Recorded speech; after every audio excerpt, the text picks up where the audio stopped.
여러분 안녕하십니까. 신문을 푸는 방송 아침의 매일경제입니다. 저는 이상훈이고요. 먼저 신문 일면 기사부터 출발하겠습니다. 매일경제 일면 톱 기사입니다. 복지 수혜 기준 지금은 100개나 된다고 합니다. 그러니까요, 굉장히 혼란스럽습니다. 이것을요, 4개로 단순화한다. 이런 내용이 적혀 있습니다. 현행 기준은 복잡해서 중복되는 경우도 있고 사각지대인 경우도 있다는 논란이 있습니다. 재난지원 관련 얘기가 처음에 나왔을 때 과연 소득 기준을 무엇으로 할 것인가 굉장히 많은 논란들이 있었죠. 바로 그와 관련된 내용입니다. 내년 9월에 개편을 추진한다. 이렇게 되면서 크게 4가지인데요. 뭐 이런 내용들입니다. 기초생활보장, 차상위 계층, 기초연금, 바우처 사표. 이렇게 큰 4가지 카테고리로 소득 기준, 복지 수혜 기준을 나누겠다는 얘기입니다. 이런 거는 좀 진작에 했으면 어떨까 싶습니다. 다음은 한국일보입니다. 메르스 악몽이 되살아난 삼성 서울병원 간호사 4명 코로나 확진입니다. 그렇습니다. 기억을 돌려보면 몇 년 전이죠. 메르스 파동이 있었을 때 큰 어려움이 좀 있었는데요. 최초 감염 경로 파악한 데 불안감이 커지고 있습니다. 그리고 의료진 환자 등 접촉자가 600명 이상으로 지금 파악되는데 검사를 하고 있다는 내용입니다. 이번엔 중앙일보입니다. 기사가 이쪽에 있습니다. 5.18 규명위의 공소시효 배제, 그리고 문재인 대통령 남아공식 해법을 거론했습니다. 남아공, 이른바 차별, 극심한 차별 문제가 심각했던 나라죠. 만델라, 인종차별 고백하면 사면한다. 이런 정책을 폈습니다. 이런 남아공식 해법을 참조할 수 있다는 거예요. 청와대, 공소시효 문제는 국회의 몫이다. 통합당 위헌 여부 살펴 정리해야 한다. 이런 입장을 내놨습니다. 마지막으로 동아일보 보겠습니다. 청와대 윤미향 거취 정리 기류다. 그리고 여당은요, 당에서 검토 후 결정이다. 뭔가 윤미향 당선인과 관련해서 이제는 좀 정리를 해야 된다. 뭐 이런 분위기가 있다고 지금 소개하고 있어요. 청와대 현안 점검 회의 윤미향 의혹을 논의했다. 이렇게 하고 있습니다. 아마도 청와대가 이 부분에 대해서 오늘 좀 추가적인 설명이 있을 것 같습니다. 그리고 일각에서는요, 소명을 못하면 선택지는 하나다. 이렇게 또 얘기가 나오고 있고요. 여당에서는요, 오늘 최고위원회의를 열어서 대책을 점검한다고 또 소개돼 있습니다. 여당 고민 속으로 빠져 들어간 모습입니다. 자, 지금까지 일면기사 짚어봤고요. 오늘도 4분 패널 자리하셨습니다. 한 분씩 소개해드리겠습니다. 먼저 정은과 맨비엔 논설실장 자리하셨고요. 그 옆에는요, 최양호 현대경제연구원 고문도 나오셨습니다. 그리고 변한봉 변호사 자리하셨고요. 마지막으로 오창석 시사평론가도 나오셨습니다. 안녕하세요.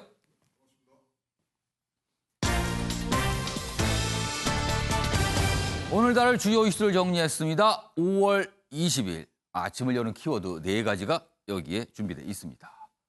윤미향 어쩌나 여권, 여당 고민 속으로 뭔가 들어가는 분위기입니다. 어찌 해야 될까?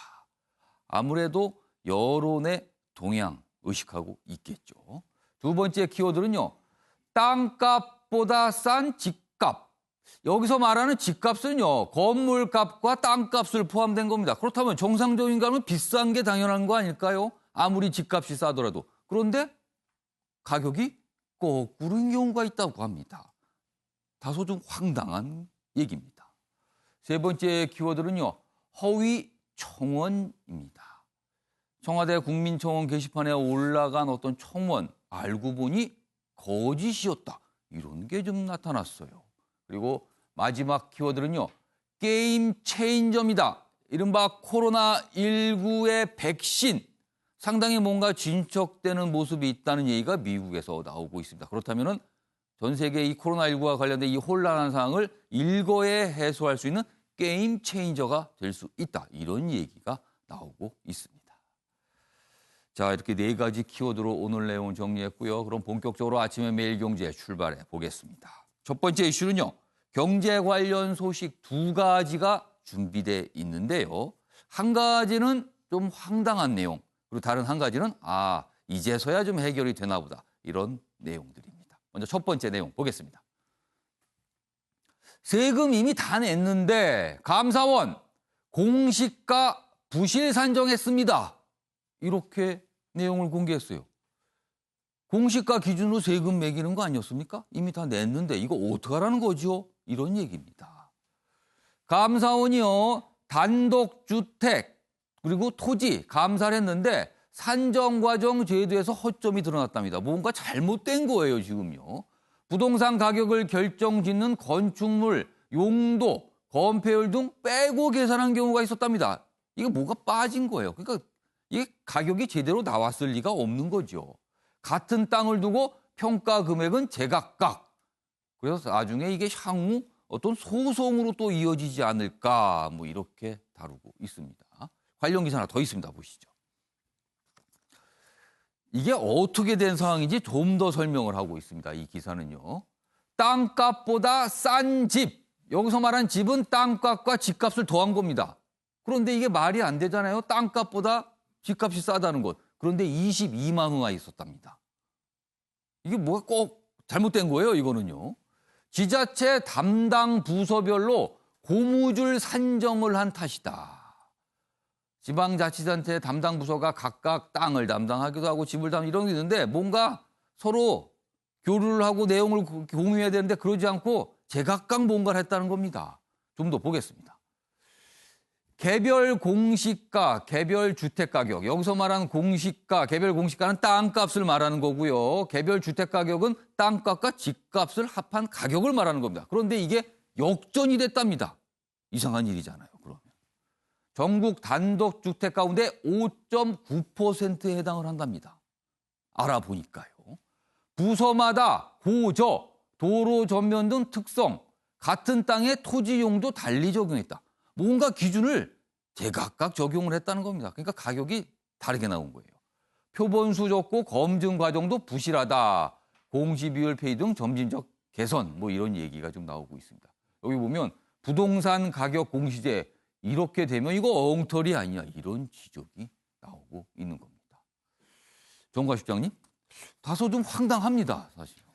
그렇죠. 그 공시가격이라는 게 왜 중요하냐면 모든 세금 부과의 토대가 되지 않습니까? 그러니까 지난번에 이 문제는 뭐 온 국민의 관심이죠, 사실은. 기본적으로 본인이 얼마 세금을 내야 될지 또 상당히 증세 대리라는 것을 염두에 뒀기 때문에. 근데 어쨌든 지금 감사원 조사 결과에는 뭐 단독주택에서 뭐 5.9% 문제점을 지적했습니다만 그랬을 경우에 그러면 일반 공동주택에 대한 공시지가는 제대로 된 거냐. 아파트. 상당히 이제 불신이 지금 쌓이게 되는 것이죠. 그러니까 그렇습니다. 이 문제는 예를 들면 부동산 가격을 잡기 위해서 정책의 방향을 잡은 것으로 당시에는 그렇게 좀 판단들을 했는데 상당히 좀 준비가 필요하다. 이게 뭐 한번 설정해 놓으면 어쨌든 세금 부과에 대한 기초가 되기 때문에 그럼에도 불구하고 정부가 상당히 서두른 측면이 있거든요. 지금 결과를 보니 지자체와의 서로 어떤 엇갈리는 거, 손발이 안 맞는 부분, 그다음에 너무 이해가 안 되는, 예를 들면 용도라는 게 굉장히 중요합니다. 토지 용도. 용도에 대한 것도 제대로 평가를 하지 않고 또 뭐 어떤 경우는 땅값이 그러니까 집값보다 더 비싼 경우 여러 가지 문제가 지금 나오는 겁니다. 그러니까 올 초에 이 관련한 문제에서 한번 그 징후를 엿볼 수 있었던 것이 단독주택과 다가구 다세대 주택에 대해서는 가격을 공시하지 않았습니다. 그러니까 열람과 통보로 제한했거든요. 도대체 왜 그러냐. 지자체에서 상당히 혼선이 있었죠. 주변에서 그걸 보면서 이의제기를 염두에 둔 것 아니냐. 근데 그만큼 부실하게 했다는 것을 반증하는 거거든요. 근데 그 결과가 이제 감사원 결과로 나온 상황이기 때문에 저는 정부로서는 지금 이 문제를 뭐 지자체 이런 데 회피할 것이 아니라 정말 문제가 어느 정도 있는 것인지 또 지금이라도 빨리 시정을 해서 국민들에게 소상히 알리고 또 어떤 제도적 또 정책적 보완을 해나가야지 세금 부과라는 이 정책이라는 것은 특히나 국민들의 굉장히 신뢰를 토대로 해야 됩니다. 그렇지 않고서는 굉장히 정책에 대한 불신, 또 더 나아가서는 조세 저항이라는 게 뒤따르게 마련이거든요. 그렇기 때문에 이 문제만큼은 정부가 지금 감사원 지적뿐만 아니라 전반적으로 다시 한번 좀 세밀하게 봐서 보완해야 될 점, 이런 점들을 전반적으로 다시 한번 보고 국민들에게 이해와 설득을 구하는 게 맞다고 봅니다. 공시가격은 재산에 대한 가격입니다. 국민들이 갖고 있는 보유하고 계신 재산에 대해서 평가를 하는 겁니다. 그리고 그에 따라서요. 세금도 매기게 되고요. 복지 관련 정책, 그러니까 정부가 뭔가 어떤 혜택을 주는 것도 이 기준으로 삼습니다. 그런데 이 기준이 흔들려 버리면요. 지금까지 세금 부과와 복지 정책, 이게 같이 흔들릴 수도 있는 겁니다. 그런데 이런 일이 있었어요. 그 아까 두 번째 기사 다시 한번 보여주세요. 그러니까 감사원이 발견한 문제점을 아주 단적으로 드러낸 거죠. 땅값보다 싼 집이 있다는 거예요. 이 집은 땅값과 집값이 포함된 건데. 그리고 전체적으로 보니까 전국 단독주택 가운데 5.9%나 해당된답니다. 자, 변원보 변호사. 네. 이 기준으로 이미 세금이고 뭐고 다 이미 이루어졌습니다. 자, 이거 앞선 기사에는 이거 소송 가능성 제의가 있습니다. 이거 어떻게 될까요? 소송 가능성이 있긴 하겠지만 실제 소송의 실익을 좀 따져볼 필요가 있겠죠. 일단 조세 소송을 하게 되면 뭐 어쨌든 변호사 비용 포함해서 4,500만 원 정도는 들어가긴 할 텐데 그럼 과연 4,500만 원의 비용을 들여서 몇 천만 원의 세금이 취소되는 게 아니라 이제 몇십만 원, 몇백만 원 왔다 갔다 하는 정도가 되겠죠. 그리고 그러니까 만약에 정정이 돼서 돌려받을 수 있는 기존에 냈던 세금 액수를 좀 감안해야 된다는 거예요. 뭐 언론 기사 보면 예를 들어서 뭐 작년에 700만 원 종부세 냈던 사람이 올해 뭐 900만 원 냈다, 한 2, 300만 원 초과가 됐는데 거기서 공시가를 잘못 계산한 금액 자체는 50에서 100만 원 정도밖에 안 될 수도 있겠죠. 그럼 4,500만 원 들여서 50만 원 받기 위해 환급 소송을 하는 것이 맞느냐라는 문제가 아마 있을 것이고 두 번째로 이제 또 개별 공시지가가 시세보다 오히려 높은 경우가 있다. 우리가 통상적으로 공시지가는 시세 절반 정도로 보고 있는데 개별 공시지가가 시세보다 많은 게 뭐 5.9%가 된다. 얘기가 되는데 사실 그런 집들은 거의 다 이제 뭐 시골이라든가 지방같이 워낙 표본이 없어서 공무원들이 산정하다 실수해서 이제 그런 경우가 많이 있거든요. 그런 경우 또 세금이 그야말로 몇천 원, 몇백 원 왔다 갔다 하는 상황이 되기 때문에 실제로 소송까지 가기는 쉽지는 않을 것 같고 만약 어떻게 되는 겁니까? 그럼 이미 약간 문제가 있다라고 알게 되신 분들은 어떻게 해야 돼요? 그리고 이제 감사원에서 지적을 했기 때문에 감사원에서 아마 이제 국세청에다가 통보를 하겠죠. 감사 결과 이런 게 잘못됐으니까 여기에 있어서는 아마 어떤 조치를 취해라. 사실 감사원에서 좀 더 강하게 세금 환급에 대한 조치까지 고려를 해야 된다라는 좀 강력한 의사를 줘야 되지 않을까 싶습니다. 정은갑 위원님 말씀하셨던 것처럼 이것을 어떤 뭐 소송으로 풀어가기보다는 실익이 너무 작기 때문에 차라리 감사원에서 적극적으로 국세청에 있어서 지금 세금 부과 기준 자체가 잘못돼 있으니까 다시 산정을 해서 일부 세금을 환급하는 식으로 하라라는 강력한 권고를 한 것이 낫고 국세청이 그에 따라서 업무 처리하는 것이 가장 좋은 방법이 아닐까 싶습니다. 그러니까 소송을 개별적으로 하는 거는 실익 문제가 좀 있으니까 다른 방법이 있는데 여기 좀 그런 내용들이 좀 소개돼 있어요. 일단 두 가지 부분에서 지금 그 부분이 설명되어 있는데 여기입니다. 먼저 국토교통부 이야기입니다. 지적사항을 개선하기 위해 뭐 추가로 지리정보 시스템을 활용한 특성조사, 뭐 공부 등 관련 데이터베이스와 개별 공시가격 산정, 뭐 이런 등등등등 뭔가 정확성을 좀 높이겠습니다라는 얘기가 있고요. 그리고 이쪽으로 갑니다. 아랫부분입니다. 이 부분입니다. 아울러 국토부는 감사에서 지적된 지난해 개별 공시가격의 미흡사항은 각 지자체에 통보를 해 공시가격의 적정성을 검토하도록 하고 정정이 필요할 경우는 이 부분입니다. 정정이 필요할 경우에는 부동산 공시 법령에 따라 조치토록 지원 감독하겠다. 일단 어떤 결정은 아니지만 뭔가 그쪽 방향으로 좀 가겠다. 뭔가 좀 정정해 보겠다. 이런 의지는 좀 비쳤습니다.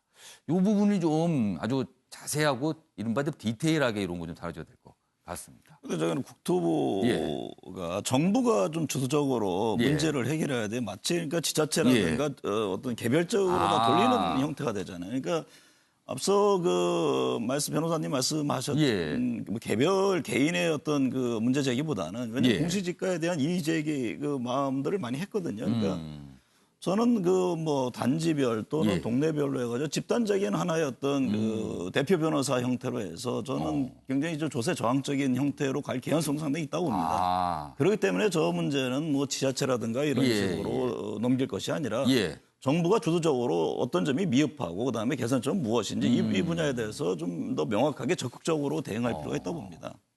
주영호 고문님. 이번에 이제 이게 이런 그 감사 결과가 나오게 된 게 예. 뭐 내부적으로 이게 잘못됐습니다가 아니고 시민단체에서 공익 감사를 요구를 했습니다. 그러니까 이게 이런 시민단체들의 이런 감시 역할 예. 이게 굉장히 두드러진 사례로 보여지기 때문에 정부도 예. 굉장히 신경을 써서 예. 이 부분에 대해서는 감사 결과에 대한 조치를 꼭 내놓으셔야 되고 예. 시민단체의 그런 공익감사 요구 굉장히 좀 큰 박수를 보낼 수 있는 그런 사례라고 보여집니다. 지금 뭐 단적으로 문제가 된 게 22만 원이니까 굉장히 많은 분들이 관여돼 이 이해관계가 있습니다. 지금요. 이 부분 뭔가 좀 조치가 있어야 될 것 같습니다.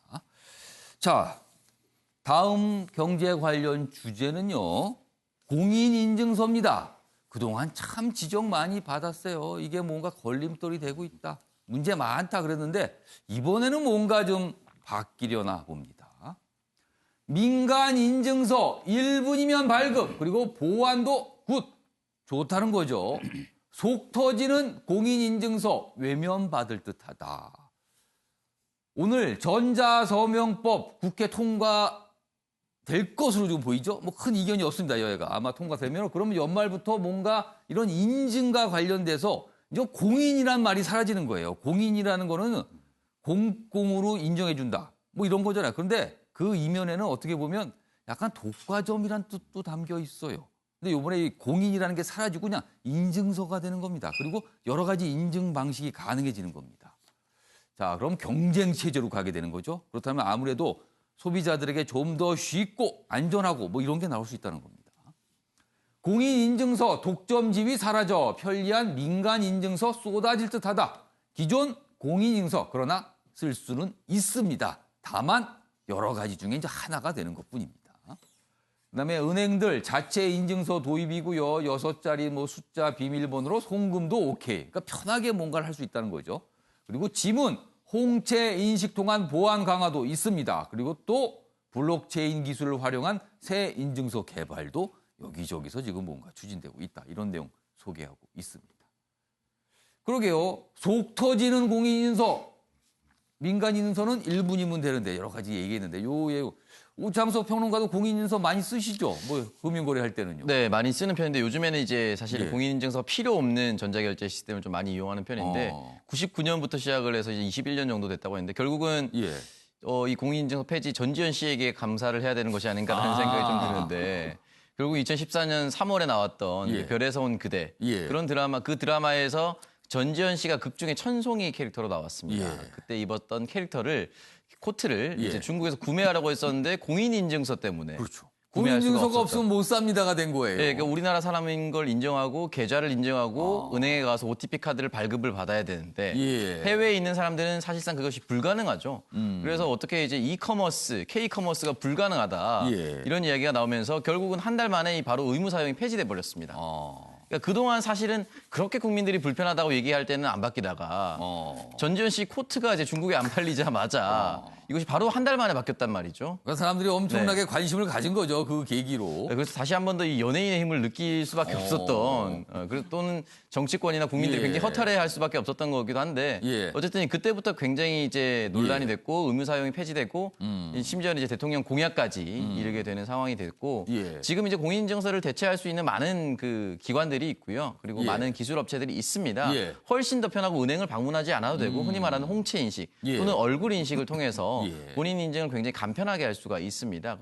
대다수의 지금 스마트폰은 지문 인식이라든지 홍채 인식이 다 되기 때문에 그런 것을 통해서 본인 스스로를 인증하고 구매를 할 수가 있기 때문에 공인인증서는 뭐 늦었지만 이제 폐지되는 것이 당연하다고 생각을 하고 결과적으로 이제 보안 기술을 강화해야 되는 것이지 이제 절차를 강화한다고 해서 절차를 많이 한다고 해서 보안이 좋아지는 건 아니기 때문에 결과적으로 국민들이 굉장히 좋아할 것 같습니다. 최영학 고문님.